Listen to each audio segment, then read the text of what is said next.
All right, we'll start with the tobacco C10 anti-contraband legislation that Canada passed in the past few months. The Iroquois Caucus has been meeting on this for a long time now, finding a way to battle this.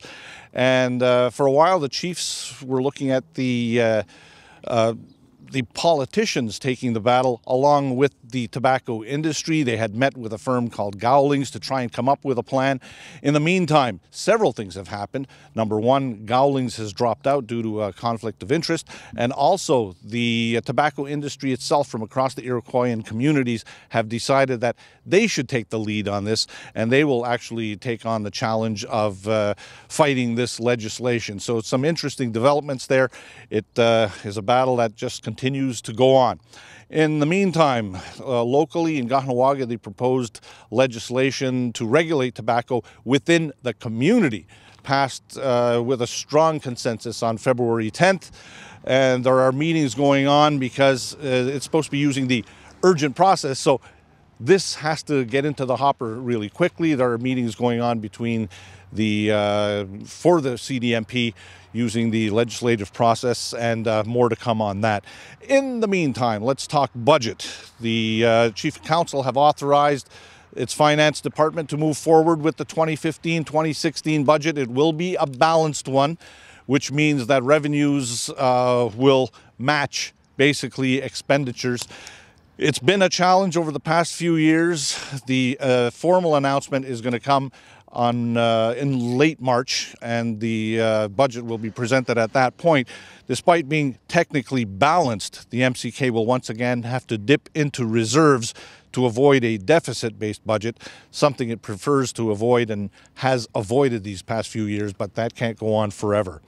And finally, it was recently announced that the MCK has submitted a claim against Hydro Line 3, which ran through Kahnawà, through LaSalle. As a matter of fact, if you look at the Black Train Bridge and the Mercier Bridge, there's still one tower left without any wires attached. That was a line that came through Kahnawà without our permission many years ago, during World War II, actually.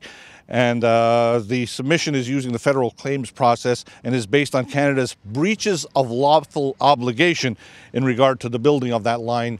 And it is one of 4 lawsuits that are currently underway, and using the formal process, the federal claims process. So lots going on. It continues to be a busy time here at the MCK. Joe, back to the tobacco story. It's a complicated issue. So where do we stand right now? Well, we talked about the Iroquois Caucus. Bobby Patton was part of the planning committee that was looking at doing the court challenge. And as I mentioned, there was some work that was being done, and now the tobacco industry itself is moving forward with the legislation. Internally, though, because the urgent process for the CDMP, and they're related, but they're not related. The Kahnawà process here is about internal regulations. Chief Patton and others will be meeting with the Legislative Coordinating Commission to talk about moving forward now with the laws, and they have to present a clear picture to the community in order to try to get some consensus on actually passing the law. It's one thing to say we'll have a law that is being proposed and everybody agrees to it, but now the actual dirty work begins, and people are going to have to get their hands dirty and roll up their sleeves, as they say, because the real work begins.